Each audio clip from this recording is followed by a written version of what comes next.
Coming up, we have stories about paternity test questions, quiet partners, disagreements over inheriting a house, poisoned bread, bringing over guests while separated, applying for jobs that might end a relationship, and we have spicy stories and a cake story. Hey yo.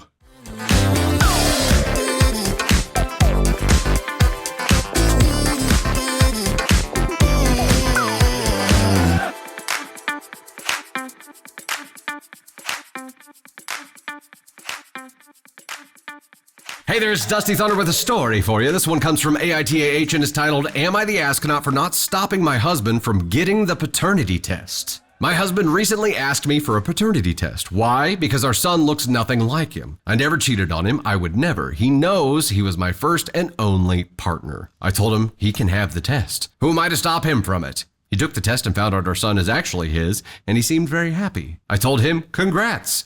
Now you're sure it's your son and you are paying child support for him. Oh, see? You asked for the test, you're sealing the deal. He asked, what does that mean? And I told him if he thinks I would cheat on him, then we truly shouldn't be married. I took my son and left, and we're currently staying in a hotel, and I'm gonna get divorced. He keeps calling and texting and begging me to come back, but I don't want to. He said if I had such a problem with the test, then I should have stopped him instead of allowing it and then acting like a bratty child and ruining our lives. Yeah, she was the one who did that. You're right. Yeah, it was her.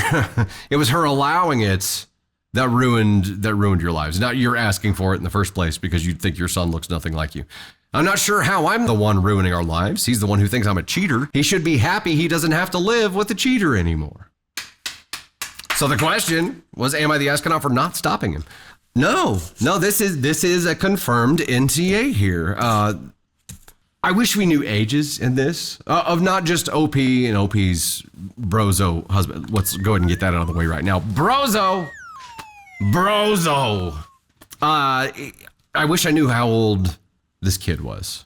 You know what I mean? Because if it's a brand new baby, look, like every brand new baby looks like an Eskimo, and they change wildly in their appearance over the first 6 months, the first year, first couple of years. It changes a lot. So if this kid came out and is all swollen from being pushed out of a tiny hole, and he's like, looks nothing like me. You must have been cheating on me with some swollen looking dude. That's just brozo mentality. Just silly.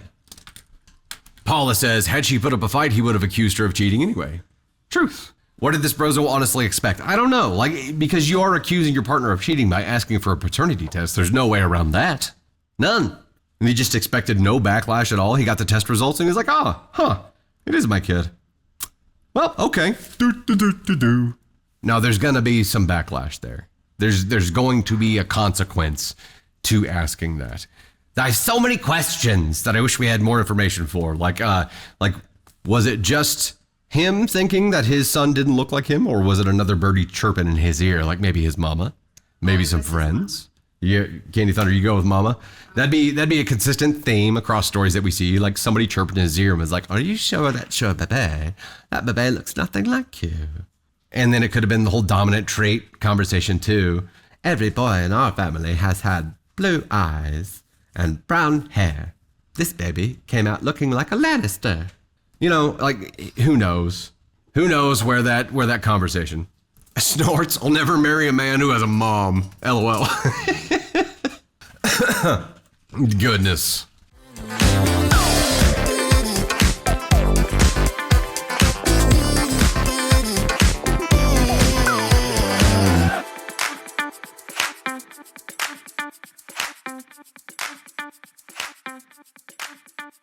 Hey there, it's Dusty Thunder once again with the story for you. This one comes from Relationship Advice and is titled, My 27 female boyfriend, 23 male, is insanely quiet around all my friends to the point that I don't want to bring him around them. Is there a way to help him? Has anybody else been in this position where they had a partner that they were dating that was just like so closed off that they couldn't form connections with like friend groups and stuff? I, 27 female, have been dating my boyfriend, 23 male, for 6 months. The popular saying, opposites attract, definitely applies to us. When it comes to our personalities, we're about as complete opposites as two people can be. I'm an extrovert, don't know a stranger, and love staying busy, whether that means meeting up with friends for brunch, going out on the weekends, or going to different events. He, on the other hand, is a bit of a loner. He likes to stay in, play video games, and just have lazy days around the house. I like those days as much as the next person, but I need social interaction to fill my cup. Now, to clarify, I knew all of this going into this relationship, but maybe not to this extreme. I knew that he was an introvert and didn't have a lot of friends. I also knew that he hadn't experienced a lot of things in life that I have due to us coming from different backgrounds, and I'm completely fine with that. As our relationship has gone on, he has struggled to not just connect, but to even just talk or interact with my friends at all. For instance, during a 2-hour dinner, he didn't speak a single word. Literally, not a single word. He has joined me at large gatherings with all of my friends, more intimate brunches, and a couple of parties, and he will usually sit quietly at a table, disappear to the bathroom, or scroll on his phone and completely disconnect from the conversation going on around him. I don't expect him to be the life of the party or talk anyone's ear off, but I would hope that he would be able to talk to my friends and family and be able to be part of the group. When I talk to my friends, they all say the same thing. He seems nice, but he just won't talk. They all have said multiple times that they would love for him to open up and become part of our friend group. When I bring it up, he just shuts down. He always says that he just needs more time, which I completely understand, but each time he is in a situation to get to know them and talk, it's like he is getting further away from them than he is getting closer to them. In brief conversations that we have had, I think he had a rough childhood and that his social anxiety and quietness might come from trauma from that, but it's so hard to get him to open up. When it is just the two of us, he is somewhat more expressive and talkative, but even then, it can be a struggle. I feel like he would greatly benefit from therapy. I'm a big believer in therapy, but I don't even know how to broach the subject without him getting upset or offended. I don't know what to do. I love him and I want to be with him. But when I start to think about how the future will look, I don't know how it will work. My friends are my family. It's not like they're going away. My life will always consist of events and social interaction. I want him to be able to do things with me and be part of my friend group, but I feel like I'm getting to the point that I don't even want to ask him to be a part of these things because I know he's not going to enjoy it. And I start spending more time worrying about how he is doing and not being able to be present in the moment. I don't want or expect him to completely do a 180 and change his entire personality, but I feel like meeting me in the middle by at least being able to interact with my friends isn't too much to ask. I don't know what to do to help him. Is there a way that I can help him? Okay, thoughts here? Hatter, who dropped the 5 on the YouTube side, says, as a person who is with a quiet person, it really depends on the people. Some people can bring out the quiet. And Angel dropping the 5 on the YouTube side. Why does he have to get to know them in group settings? Bring one extra human over at a time, work with him, not against him. There's an interesting point. That's an interesting point. Okay. So instead of doing like multiple people in there, maybe it is overwhelming for him to have multiple people that he doesn't know as well there. So maybe bring one friend in at a time and experiment, right? See if that helps him open up a little bit there too. But as OP says here, even when they're one-on-one, it's a little bit better, but not a lot. And it sounds like there's a rough past contributing to this as well. So gosh, I'm sure it's pressure. I'm sure that, you know, this is something that he obviously struggles with, and maybe pressure in general just exponentiates that and just makes him shut down. Now the question is, how do you fix that? How do you move forward from there in a way that tries to improve upon it, right? Hold up. Not that we need the heat lamps. You're already steaming it up in here, Tater. But it's Tater Thoughts. We got to get the heat lamps on. Ladies and gentlemen, for the first time today, Candy Thunder. Oh my God, it's Tater. Hi.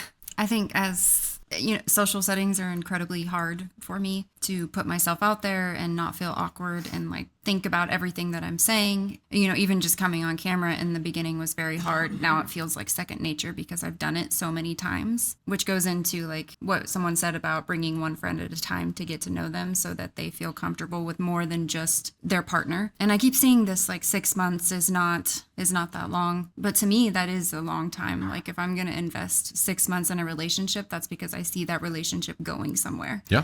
But I know after a couple dates whether or not I could see a future with that person, whether or not I'm compatible with that person. As far as this situation goes, I think I personally, one-on-one, would need to have more, because that's how I emotionally connect with someone. You would need to have more conversation from OP's. I would need to meet. I would need to know more about them. I would need to understand who they are, how they were raised, what they want out of the future, and I would need to connect with them on that emotional level, one-on-one, so that I know exactly who I'm in a relationship with. And if I'm not getting that from someone after 6 months, I would say that we're probably not compatible. But I understand trauma, and I understand that, it really shapes who we are. How our childhood is really shapes, and I'm learning that more. It really shapes who we are as a person. We're basically just grown children who get to do fun things. But I think in this instance, if you truly love this person, I would give them more time. But I would also have, this is what a relationship means to me, and this is what I need from a relationship to connect with you on an emotional level. The friend stuff can be put aside, because that does feel like pressure for someone who is highly introvert. And pressure would exponentiate that, right? Yeah. So pressure, if someone told me that I need you to be more when we're in a public setting, you'd be less. I would be less. Yeah. I would revert, I would feel more self-conscious about what I'm doing in that social setting. So I think if I would try to connect more emotionally one-on-one, and then introduce them to a friend that I know understands it and gets it, and see if it's even going to work moving forward. But if I'm not getting that one-on-one connection, then there's no point in having the relationship, because I would emotionally need that. So a couple of ideas here. And by the way, Joanne Harrison dropped the 5 on the YouTube side, said, my husband used to be an extrovert, but when his MS caused him to have a reduced use of his right arm, he became almost a total introvert. I get that. I get that too. Mm-hmm. I mean, something changes, and I'm sure there's a lot going on there. Yeah. I think going to a dinner for 2 hours and not saying anything and not communicating with the people that are there, even if it's just a couple sentences, that's a lot. That's a lot to deal with in a relationship, which tests the compatibility of the two people that are in the relationship. So, Crystal, you make an interesting point here. And she says, I accept that when I meet Gemma for the first time, I will have to talk to wear a Stitch blow-up costume and probably sit back to back with a door between us. It's okay. I will love it. So, you're meeting someone where they are. Knowing that going into it, which Opie knew this going into it, I think if the hope was, look, I know this going into it and I sort of accept it, but I think I can change it, that may be problematic, right? There's also a side of this where with the age, for sure, small talk is a learned art. Small talk is not something that is not like a skill that people are born with, especially younger people now, because we have this as a fallback. Right. That you can use to avoid having to do the small talk kind of thing. So I think there are some options there where whether it's, smaller groups of people, maybe just one person, and maybe you pick your most introverted friend and try to give them somebody with a little bit of common ground, and then maybe not make it so much small talk dependent, but maybe it's a games night where everybody has a turn. Small talk. I hate it. I know you do. But I'm terrible at it. You like games nights though, right? I love sarcastic banter. I'm very good at that. But small talk, just trying to open up a conversation, it's incredibly hard for me. I don't know. I think there's a decision to make here where it is I'm going to meet this person where they at and be completely accepting of who they are, where they are, and let them move at their own pace, or maybe have some kind of agreement and conversation there where it's hey, do you want to open up more? Do you want to converse more? And if that's the case, then come up with a plan together to kind of tiptoe in that direction with a games night kind of thing, with smaller groups, maybe find the introvert. There's some options there, but I think it's a plan that you have to come up with together. Otherwise it's pressure. There you go, OP. Cards Against Humanity. Yes, Cards Against Humanity. That would break the ice. Yep. Come here, babe.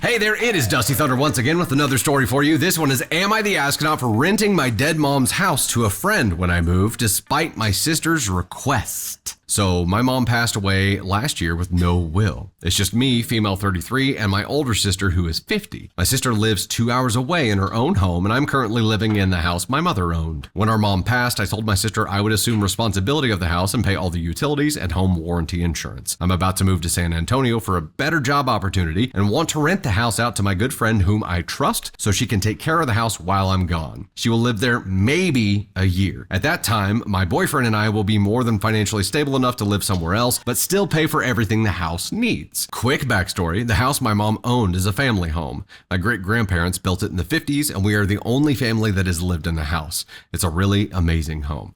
That's really cool.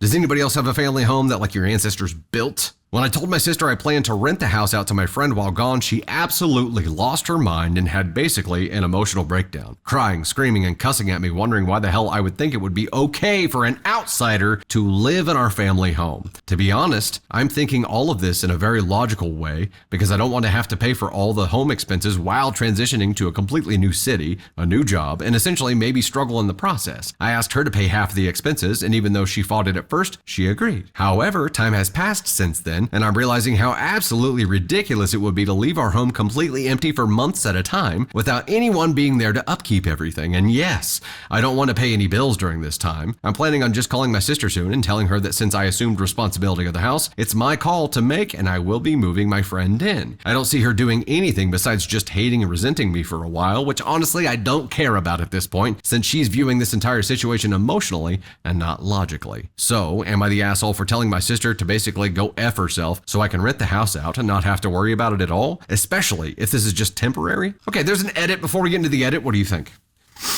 I think, so what your sister is flipping out about, OP, is the outsider thing, right? If it was another family member, probably wouldn't have an issue at all.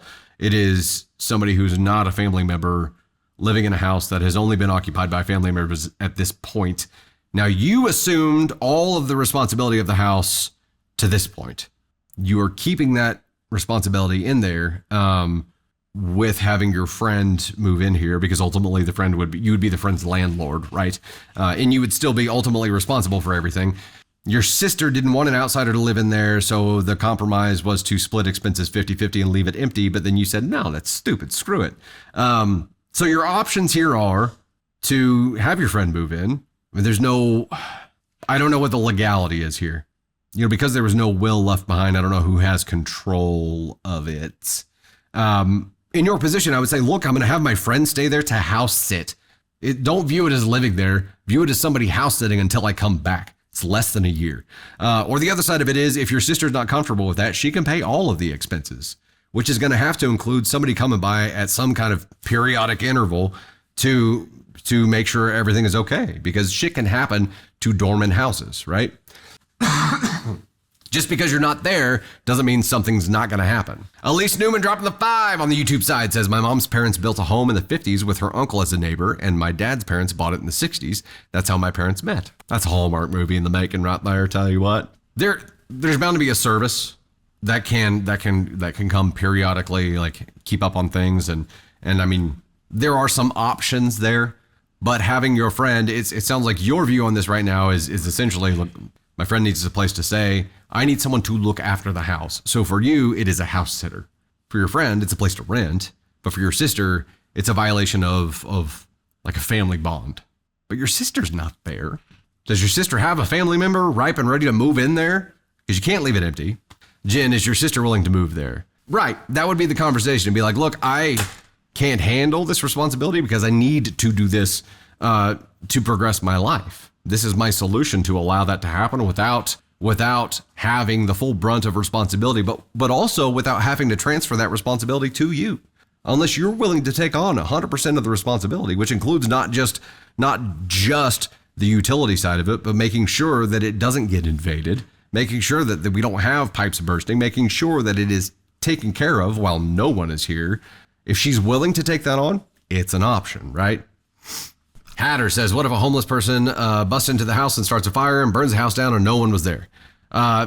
There are always those, like an empty house is problematic, right? Or you could Airbnb it. So here's a question. If OP were to say, okay, instead of having someone live there for a little less than a year, if I turn it into an Airbnb, those people are not living there. They're staying there for like up to a week at a time. Does that make it different? A lot of complications here. Let's dive into the edit. Edit! Thanks to everybody who had actual constructive advice to give me. Makes me think like some people didn't. I really appreciate it, and it made me realize we definitely need to get things figured out on paper and make everything legal. When I texted my sister earlier to tell her I was starting the probate process, she actually admitted she wanted to move back into the house and save us both the hassle of renting. So thankfully, problem solved. I'm happy she's making this decision, and I know it will be better overall. Again, thanks to everybody who saw and understood what I was thinking or what I was trying to do and gave me good advice. Look at that, it all worked out. You know, why that question didn't happen in the first place. Maybe sister wasn't ready for that yet, and this just got sprung on her, and she wouldn't immediately be like, well, then I'll move back into it. She had to take some time and process that, but no matter what, getting the paperwork figured out here is a damn good idea. Because if you have 50-50 ownership in this, you have 50-50 liability as well, right?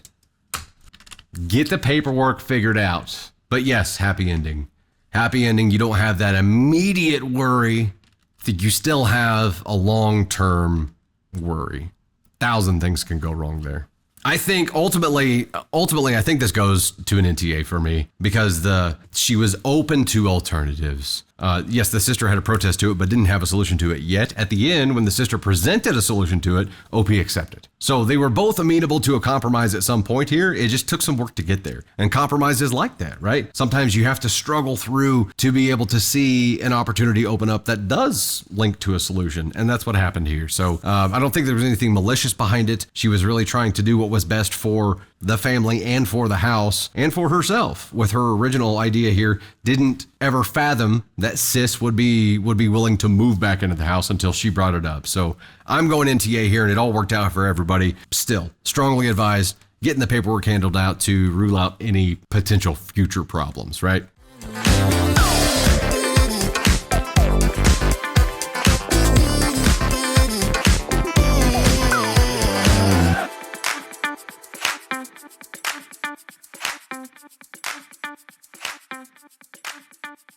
Hey there, it's Dusty Thunder with yet another story for you. This one is from AITA and is titled, Am I the Astronaut for Making Cinnamon Bread for My Sisters-in-Law When My Mother-in-Law is Allergic to Cinnamon? I, female 22, have jumped on the sourdough bread train. Hey-o, real broad. I now make the bread we eat instead of buying it. And when I make a loaf of bread, I post a picture of it and post it on my story. I've had several people slide up and say they would love a loaf, including my in-laws. Right now, we are home visiting our family. I brought my starter and baking supplies to make loaves for the family who have asked while staying at my mom's. For my in-laws, I made 3 loaves. The sister-in-laws, high school age, wanted a cinnamon swirl loaf, so that's what I made for them. My mother-in-law says she's allergic to cinnamon, so I made her 2 small loaves, regular and cheddar jalapeno. There we go. She did make something for mother-in-law. She didn't just say screw you. I baked her loaves first to avoid any cross-contamination, and I wrapped the cinnamon loaf and put it in its own container separate from the loaves that would go to mother-in-law. When I dropped them off, I made sure to tell them that one loaf was cinnamon. Okay. Took every precaution, was very careful, made her something different, made her 2 somethings different, like I feel like went above and beyond right now. Today, while we were there, mother-in-law cut herself a slice of the cinnamon bread, saying she wanted to taste it. All of us said that she really shouldn't since she's allergic to cinnamon. She said she would avoid the cinnamon swirl and just eat the plain bread. After more protest, it was clear that she was not going to listen. She ate it, said it was good, and cut another slice. After a while, nothing happened. My husband and I assumed that maybe she isn't as allergic as she thought and everything was fine. We went back to my mom's house, and an hour later, both of our phones started blowing up. Mother-in-law says I gave her horrible diarrhea with my nasty bread and is now claiming that I tried to poison her by giving them bread that has cinnamon in it. What? What?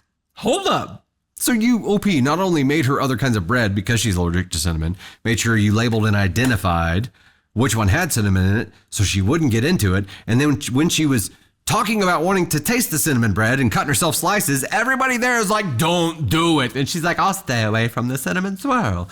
Eats it, and then is like, yummy, I want another slice. And you're like, no. And she's like, yes. And she does it anyway. And then she gets sick and she's like, I blame you. What? I don't think that's how life works, mother-in-law. We may have to hit the bizzo button here.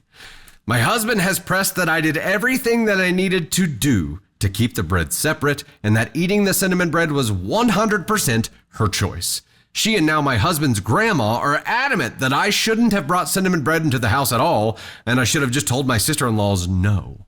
I thought bringing it would be fine. I've been there plenty of times when sister-in-laws had cinnamon rolls on the stove or snickerdoodle cookies in a jar. I assumed that she wouldn't even touch the container because as far as I had seen, she didn't touch the other stuff. OP, there's no way that you could have known that your cinnamon swirl bread was your mother-in-law's kryptonite because you've never been in this scenario before. There's no way that you could have known that she was going to throw caution to the wind and eat the one thing she's not supposed to eat twice while everybody's telling her not to do it. That is not your fault. It's not your fault. It's like the whole hot stove analogy, but it's like you put a big blinking sign above it that you're like, hey, the stove is hot, don't touch it. This is the stove that is hot, that you know is hot, so don't. And mother-in-law is like, but I want to. And you're like, no, it's hot. And she's like, but... And then she's like, that wasn't so bad. Let me do the other hand. And she's like, why didn't you tell me it was hot? I'm sorry. I thought you as a grown-ass woman would have some kind of self-control, you dumb bizzo. Let's do it. Bizzo. In other news, now you know what her kryptonite is. Cinnamon raisin bread. Or maybe it's the raisin part of it. I don't know. You made other bread for her. And that wasn't kryptonite. It was just this one. And the fact that you, as evidence, have stated you have seen cinnamon rolls over there on the stove before. You've seen snickerdoodles in the jar, which, by the way, love snickerdoodles. I do love cinnamon. Who'd thunk it? I just always mentally associate cinnamon on its own with the nasty cinnamon. I can't do it. This is not your fault, OP. Okay, all right. Now, mother-in-law called up her mom, of course, gave her her side of the story. That's why she's involved now. So her vote kind of doesn't count here, right? But how? How is anyone going to accept this narrative? Everybody has to understand this. Your sisters-in-law, they certainly understand. They were there. Your husband was there. He backs you up. He's like, you did everything you could. You can't stop people from being dumbasses. Dumbass gonna dumbass. Bizzo gonna biz. What are you gonna do? And it's somehow your fault. I'm like, yeah, it was so nasty you ate a second slice.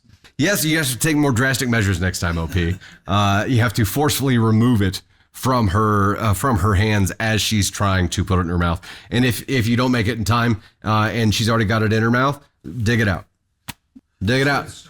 Perform a forceful Heimlich and make sure she does not ingest that cinnamon swirl bread.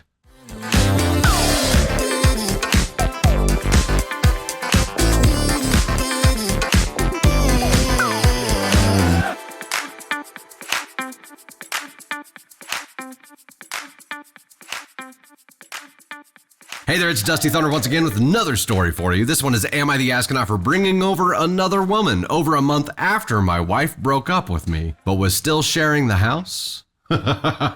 Hold on. My wife told me she wanted a dissolution right after New Year's. We had already decided that she would move in with her parents, but 2 deaths in her family made her postpone telling anyone of her decision for several weeks, so she stayed in the house for a while. Every 1 to 2 weeks until mid-February, I asked her if she was happy with her decision and if she still wanted to break up with me. She reiterated each time that she was sticking with her choice. We were absolutely single and we were nothing more than roommates. That's important. We didn't even talk except for things relating to the divorce. Just acted like ships passing in the night. I actually think that statement means something more than you think it means right now, OP. Ships passing in the night is like nighttime lovers. It was absolute torture for me, but I accepted and respected her decision, even though I disagreed with it. For context, we had been in therapy for about 1.5 years and were in a really bad rut for the last 12 plus months. I kept wanting to push through it. She said she ran out of steam. In that year, my wife had encouraged me to date and have sex with other women because it would be a load off her shoulders. I'm trying not to say it. I'm really trying not to say it. Okay. She later admitted in her divorce letter that she did that unknowingly at the time so I would fall for them and break up with her instead. So I would be the one to move out, so that she wouldn't regret her decision to leave if she ended up unhappy. By late January, I had met another woman and started hanging out with her. After a couple of weeks, by mid-February, I asked my wife if I could bring a guest over. She said, sure, whatever. So I did, and we went to my room. My wife knocked on the door and said she was leaving for the night to give us privacy. I didn't think anything of it, but since then, several of our mutual friends have said it was a dick move. I really upset her, and I feel bad now for hurting my wife. She moved out a couple of weeks later. Am I the astronaut? I truly didn't think she felt anything towards me. I had weeks of reiteration that we were single. I was just trying to move on. I really feel bad for hearing that I upset her. There are a couple of edits here, but before we get into the edits, I'm confused. Okay. By the way, nary a mention of if he told this new person that he was dating that he was taking her to the house he still lived in with his soon-to-be ex-wife. Still uses this broke up terminology, so maybe a legal separation there, but his conversations with his wife reinforced the fact that they were single. She encouraged him to date and sleep with other people. And he did ask her if he could bring someone over, and she said, sure, come what may. She can't agree to this and then use it against him. She can't, in my opinion. Okay, edit. The dissolution paperwork had already been filed and accepted as of late February. We have our court date in a couple of weeks to finalize it. I still love her so much and do not want to separate, but she has even still recently reiterated that we were not compatible. Just a waiting game now, I guess, and a lot more processing on my end. Before I get into the last edit here, something about what OP said about their therapy made me think of something we saw on Temptation Island. It sounds here like OP needs more time to push through whatever OP needs to push through. And OP's wife was out of time, like had run out of steam, she said. So that's where this is problematic, is like one person needs more time to work through issues. Another person is out of time. They're done. And that's where she was at. However, this whole maybe seeing you with someone else ignited something in her where she did get hurt and she did care. And maybe even though her words were to the contrary, maybe that feeling was a surprise to her. And she vented to her friends about it. But now it's coming back to you and you feel bad about it. Like, your relationship is a mess, sir. I don't, this whole thing is a mess. Here's edit 2. People are asking how I would feel if she brought a man over. Obviously horrible, but I'm not the one that wanted to break up, and I've made it very clear for weeks that I want to continue trying to save the marriage or relationship. I would have not brought the new woman over if I had any reason to think my wife actually still cared about me. Clearly, we had communication issues, hence the therapy, and yes, I was too broke to go to a hotel. I'm on single income now. There's a lot of contradiction going on here, right? First of all, Candy Thunder has thoughts, first of all, you say that you still love your wife, and you would still want to make it work, then why date someone else? Why date someone else to the point where you're bringing them back to your house? And if you are still in love with your wife and you do want to make it work somehow, I feel like you dated someone else and brought them back to the house just to make her jealous, to see if that would work and to see if that would ignite some kind of feeling in her that maybe would bring you back together. That's the only thing that makes sense to me here. But Tater has thoughts. Come on, Tater thoughts. Let's get up here. I'll get the heat lamp ready for you. It's not a heat. No, it's you that get the heat lamp every time, because it's Tater. The Tater under heat lamp. We're baking taters here. Okay. I feel like this woman is the buy your own bullshit. Like she wanted all these things, convinced herself that she wanted all these things, which I think happens when they were in a bad spot, not communicating clearly, going to therapy. But she had already convinced herself that she wanted this. She had convinced herself that she wanted this so much that she wanted her husband to have sex with other women so that she could sever that tie. And it was to take a load off her shoulders. Yes. But let's move past the load comment. Like, is it always the shoulder? I just feel like she fed herself this bullshit instead of like actually grieving the relationship and saying clearly, like, she was never clear with herself. And so when it actually happened and he brought this other woman home, even though they were still married or breaking up, whatever they were at that point, but she had convinced herself that this was what she wanted. And if it just seems like it took so much to convince her that this was what she actually wanted, that when it actually happened, she never had grieved the relationship. She had just made herself believe what she wanted to believe. And so, like I said, she was just eating her own bullshit. I would agree with that. Yeah, she bought her own bullshit and ate it. And it was bitter. You know what though? I think OP's still a little bit of an asshole here because everything that OP said still makes me believe that he didn't give a single shit for this person that he brought to the house. No, the person he was dating. She was used. And unless she agreed to play that role, I think it's an asshole thing to do to another person. I 100% agree with you, and I hadn't even got to that point. But yes, I agree. He was grieving the relationship, the end of it. He didn't want it to end. But, and I don't mean this in a mean way, this woman, his wife, was telling him, go have sex with somebody else. Go be with somebody else.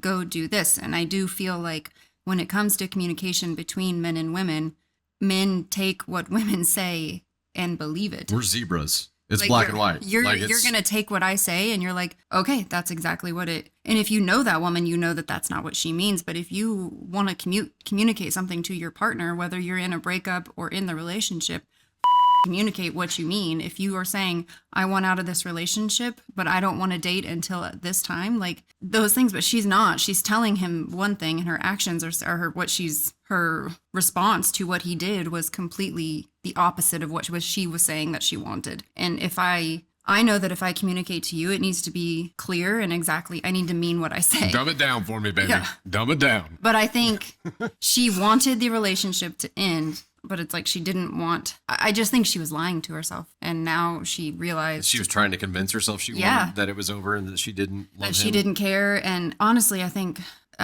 we can.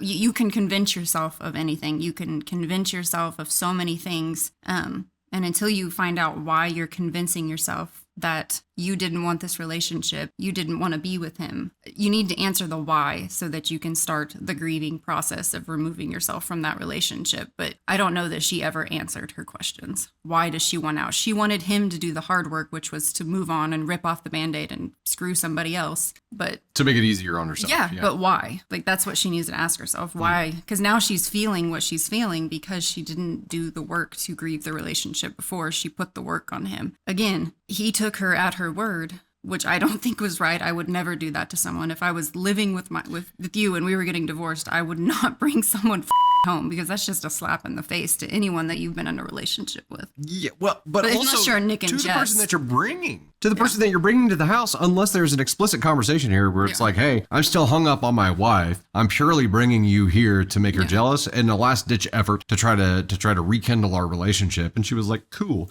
That's the only thing that makes that okay. I think she was the biggest asshole to herself. Because she kept trying to convince herself. OP's soon-to-be ex-wife. Yeah, because she kept trying to convince herself of things that she wasn't ready to experience or... But she has to understand that, look, and everybody has to understand, if you tell your partner to go sleep with someone else, you're telling them to go sleep with someone else. That's what I'm saying. And you have to accept that consequence. Yeah. And like you said, that's not what she meant. That's not what she wanted. Like, well, it doesn't matter because those are the words. Yeah. And come what may. She knocked on that door as like that last ditch effort. I'm going to leave to give you guys privacy. Why would she do that? Honey, like in your next relationship, speak up and say exactly how you feel. Well, you're talking to the wife, to the wife. If you said honey in your next relationship, I was like, what the? Don't leave me. And because I don't want this, but also like that's why you say just because you don't want to have to deal with that. Just say exactly how you feel. Stop it. I don't even know what I was saying. It probably I'm sorry. I got man cold dramatic and jumbled up your brain. He's sensitive today. That's okay. It's all the medicine.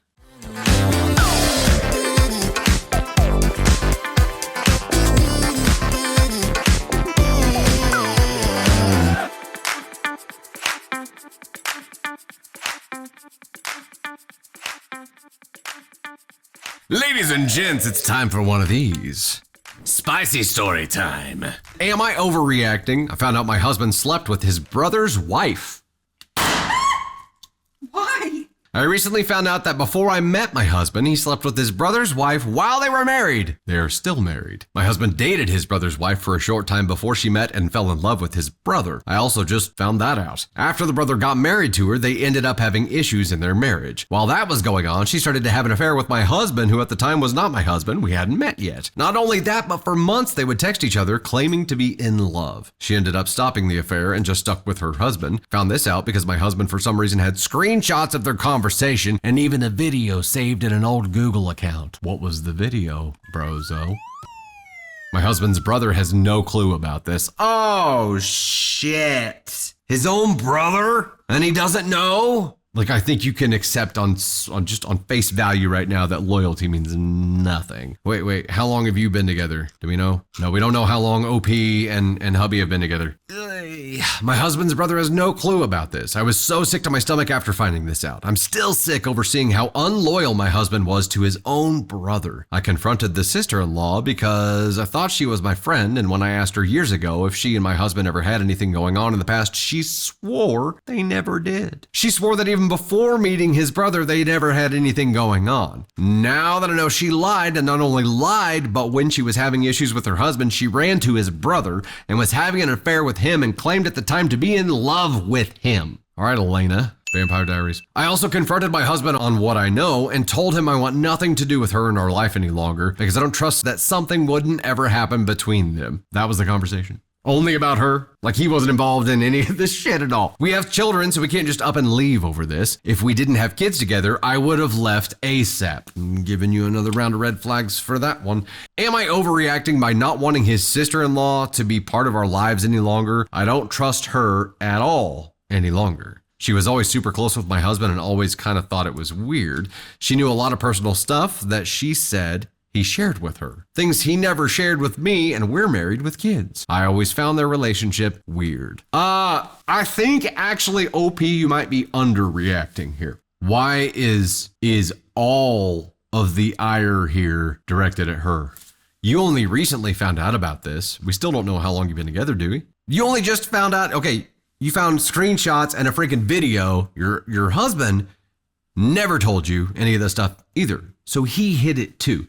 He is just as guilty and shitty as she is. Yet your actions and attitude here are that she's the only one to blame, except that if you didn't have kids, you would have left. Okay, time out. I think you could talk to any child of divorce. Well, no. Okay, I think you really need to consider the kind of example that you're setting for your kids. Because you're teaching them right now, if they are in a situation where they are unhappy or no longer trust somebody or have some major issues there, that if you have kids, you stay and not even really make it work, but you just stay and go through the motions. So what, happiness isn't an option for you anymore? Loyalty and true love, like they aren't options for you anymore? I think those are things that you have to consider, and you make the choice that you would hope your child would make someday if they were in the same position, right?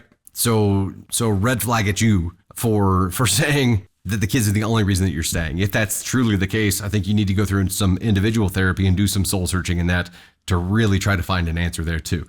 But she is not the only one who can't be trusted here. If he was willing to sleep with his brother's wife, keep that relationship hidden from you, even though it happened before you. I understand that, but still keep the context of their now relationship hidden from you. And so did she. What else is he willing to do? Who could he be loyal to? Teaching your kids to accept misery. Exactly. She said that she would leave immediately if they didn't have kids. So do you take that to mean that she still plans on leaving him, just not like up and gone? I don't know, but I think that it's an underreaction. Yes, like saying that you don't trust them to interact, but also here, like saying that you want to silo your family from her is saying that there's still the possibility that those two could have some kind of interaction, which alludes to that you're still going to be with him, right? And I'm saying that she's not the only one you have to worry about. You have to worry about him with anybody, right? I think there's got to be a lot of conversations there. So most of the people that I talk to whose parents stayed married and shouldn't have wish their parents would have divorced, because it just creates a toxic environment, and then they're lacking a good relationship role model later on in life. The common denominator is your husband, girl. Real Broad says, this is true.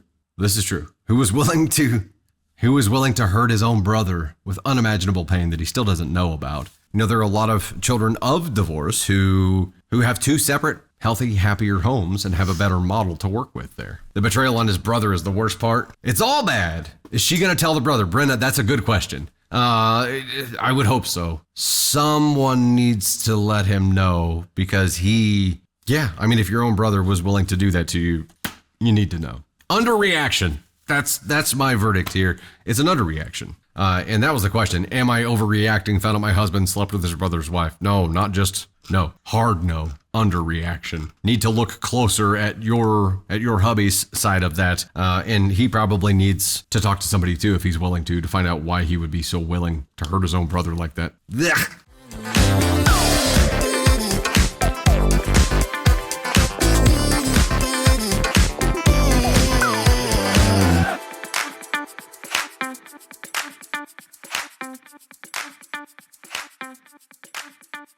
Hey there, it's Dusty Thunder with a cake story for you. Title of this one is Am I the Astronaut for Not Getting My Girlfriend a Birthday Cake at Midnight? The at midnight thing of this really throws me off a little bit. I, 24 male, am wondering if I'm the asshole for not having a birthday cake ready at midnight for my girlfriend, 27 female. We've been together for a year and a half. For context, we were out celebrating a festival at a friend's place and came back around midnight on her birthday. When we got home, she started crying because I didn't have a cake ready for her. The thing is, we had multiple conversations before her birthday where I specifically asked what kind of cake she wanted, but she dismissed the idea each time, saying she didn't need one. She claims that she had told others not to get her a cake because she expected one from me specifically. I apparently didn't listen to what she was actually saying, so there seems to be some miscommunication here, but I honestly don't remember her making that distinction. After she got upset, we had a huge fight last night. The next morning, I went out early and got her a cake, breakfast, and flowers as a way to make it up to her, but she wanted to leave and go back to her own place. This isn't the first time something like this has happened. It's a pattern where she becomes inconsolable over what I consider to be small mistakes from my end. When she gets upset, she cries and says things like I don't love her, I don't do enough for her, and that all I do is damage control after messing up. I used to go the extra mile for her by quite a bit, but I've been toning it down a little lately, though not to the point where it's non-existent. I still get very thoughtful presents and try to do both little and big things for her. Part of the reason that I'm currently in the middle of a job hunt. So is she. So I haven't been in the frame of mind to go out and do a lot of stuff. I usually put a lot of thought into gifts for her, but when she's upset, she acts like I never do anything for her. The worst part is that it's usually something small that sets her off, and then there's no making it up to her. She'll get extremely upset as if I've done something terrible, followed by constant guilt tripping. The whole dynamic gives me a lot of anxiety because I never know what might trigger her next emotional explosion, and she seems constantly anxious that I don't love her or will leave her. Today is actually her birthday, and I don't know what I can do now since she said she's inconsolable and prefers to be alone, which is what she told me before she left. Am I the astronaut for not having the cake at midnight when she previously said that she didn't want one? And more broadly, am I the astronaut for finding this pattern of behavior exhausting? Note, I would appreciate it if nobody suggested anything drastic. Nobody's perfect. I do love her very much, and I would rather get better at dealing with these situations. I'm not perfect, nor is she, and I'm perfectly fine with that.